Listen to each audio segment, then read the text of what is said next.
அன்பார்ந்த இறைமக்களே, கிறிஸ்துவின் மர்வ ஜபக்குழுவின் வாயிலாக என்று உங்களை சந்திப்பதில் நான் பெரும் மகிழ்ச்சி அடைகிறேன். மக்களை, சந்தோஷமாக இருக்கீங்களா? நிறைவாக இருக்கீங்களா? மகிழ்ச்சியாக இருக்கீங்களா? மன அமைதியாக இருக்கீங்களா? மக்களே, மகிழ்ச்சியும் மன அமைதியும் இறைவன் தந்த பெரிய கூட அதை நம்மளோடு தக்க வைத்து கொள்ள வேண்டும் இல்லையா? ஒவ்வொரு நாளும் இறைவார்த்தை கேட்குறோம், வாசிக்கிறோம், கல்வாரி பள்ளி செல்லுகிறோம். அதில் ஒரு நிறைவை காணும்படி இருக்க வேண்டும். நாம் இன்று அவர் நமக்கு என்ன இறைவார்த்தை தருகிறார் பார்ப்போமா?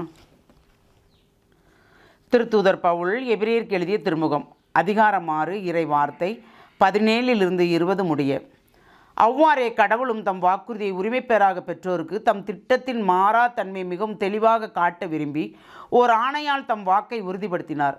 மாறா தன்மையுடைய இவை ரெண்டையும் பொறுத்தவரையும் கடவுள் உரைத்தது பொய்யா இருக்க முடியாது. அடைக்கலம் தேடும் நாம் நம் கண்முன் எதிர்நோக்கியுள்ளதை விடாமல் பற்றி கொள்வதற்கு தளரா ஊக்கம் கொண்டிருக்க வேண்டும். இந்த எதிர்நோக்கே நம் உள்ளத்திற்கு பாதுகாப்பான உறுதியான நங்குரம் போன்றுள்ளது. இது கோவிலின் திரைச்சிலைக்கு அப்பால் சென்று சேர்ந்திருக்கிறது. நமக்கு முன்னோடியாய் அந்த திரைச்சிலையை கடந்து இயேசு அங்கு சென்று சேர்ந்திருக்கிறார். மெல்கிசேதேக்கு முறைப்படி என்றென்றும் தலைமைக்குரிய எனும் நிலையில் நம் சார்பாக அவர் அங்கு சென்றிருக்கிறார். Praise the Lord.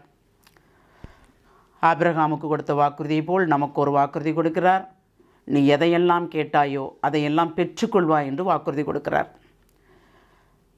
ஏனென்றால் அவர் நம்ம அந்த ஆணையின் மூலம் உனக்கும் எனக்கும் ஒரு உடன்படிக்கை, அந்த உடன்படிக்கையின் மூலம் நான் உனக்கு எல்லா வகையும் நீ என்ன கேட்டாயோ அதை அனைத்தையும் நான் தருவேன். நான் உரைத்தது எதுவுமே பொய் இல்லை. நான் மனிதன் அல்ல மாற்றி பேசுவதற்கு என்று சொல்லுகிறார். மனிதர் தானே மாற்றி பேசுவாங்க. இன்றைக்கி ஒன்று பேசியிருப்பாங்க, நாளைக்கு நான் பேசவே இல்லைன்னு சொல்லிடுவாங்க. சொல்லுவாங்களோ சொல்ல மாட்டாங்களா? அதுதான். ஆனால் இவர் அப்படி இல்லை. நாம் எதிர்நோக்கி இருக்கும்போது அதுதான் நம்ம உள்ளத்துக்கு பாதுகாப்பும் உறுதியான நங்குரம் போன்றுள்ளதுன்னு சொல்கிறார். அப்போது நாம் யாரை நினைக்கிறோம்? இயேசுவை நினைக்கிறோம். இயேசு நமக்காக பரிந்துரை செய்கிறார். ஒவ்வொரு நொடிப்பொழுதும் நமக்காக தந்தையிடம் பேசுகிறார். அதன் மூலமாக தூய ஆவியை கொண்டு நமக்கு செயலாற்றி தருகிறார் இல்லையா?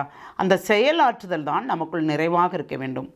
எது நடந்தாலும் நன்றி இறைவா என்று சொல்வதற்குண்டான ஆற்றலையும் வலிமையும் நாம் பெற வேண்டும். பலகீனமாகிறோம், அழுகிறோம், புலம்புகிறோம். எது நடக்கவில்லை என்று நாம் நினைக்கிறோம், அது இன்று நடந்துவிடும் என்று நினைக்கிறோம். அது நம் சுயம் இல்லையா? அது நடக்கவில்லை. சில சமயங்கள் நடக்கும் என்று அவர் சொன்னாலும் நடக்காமல் போகிறது. காரணம் என்ன? எங்களிடம் ஏதோ தவறு இருக்கிறது ஆண்டவரே, அதான் நீர் சொன்னது நடக்கவில்லை என்று அதை நாம் உறுதிப்படுத்தினோம் என்றால் அதிலிருந்து என்ன என்று நம்மளே நாம் ஆராய்ந்து பார்த்தோம் என்றால் அதிலிருந்து நாம் தப்பித்து விடலாம். அந்த குற்றத்திலிருந்து தப்பித்து விடலாம். அப்படி நாம் இருக்கிறோமா? எல்லாற்றுக்குமே ஒரு காரணம் உண்டு, காரணம் இல்லாமல் இல்லை. ஏனென்றால் அவர் ஒவ்வொரு காரியமும் சொல்லியே செய்கிறார். அந்த செயல்பாடு தான் நமக்குள் நிறைவாக இருக்க வேண்டும். அந்த செயல்பாடு தான் நம்மளை வழிநடத்த வேண்டும். அவர் சொன்னது அனைத்தும் நிறைவு என்று நாம் காணும்படி எல்லா காரியங்களையும் தெளிவாக நமக்கு கொடுக்கிறார். நாம் தான் கண்டும் காணாமலும் கேட்டும் கேளாமலும் பார்த்தும் பார்க்காமலும் இருக்கிறோம் இல்லையா? இனி நாம் எப்படி இருப்போம்? ஒரு எதிர்நோக்கோடு இறைவன் கொடுத்தார் வார்த்தை, அதன்படி நடக்கும். உம்முடைய சித்தம் ஆண்டவரே என்று சொல்வோமா? அந்த வரத்தை கேட்போமா? எல்லாம் வல்ல இறைவா, உம்முடைய கிருபையும் உம்முடைய ஆசீர்வாதம் எங்களோடு தங்கியிருந்தால் போதும். ஆமாண்டவரே, ஒரு நொடி சினம் மறுநொடி பேரிரக்கத்தால் எங்களை மூடுகிறீர் ஆண்டவரே. அதை நாங்கள் ஒவ்வொரு நொடிப்பொழுதும் உணர்கிறோம் ஆண்டவரே. ஆமாண்டவரே, அந்த பேரிரக்கத்தால் நீர் சொன்னது அனைத்தையும் செய்து முடிக்கிறீர். எங்களுக்கு எங்கள் மீதுள்ள சினத்தை அப்புறப்படுத்தி எங்கள் மனம் உம்மிடம் புலம்புவதை அனைத்தும் கேட்டு நீர் செய்யப்போகிற ஒவ்வொரு பெரிய காரியங்களுக்கும் நன்றி கூறி எங்களை முழுமையாக உம்முடைய இரக்கத்துக்குள் ஒப்புக் கொடுக்கிறோம். ஜெபம் கேட்கும் நல்ல பிதாவே.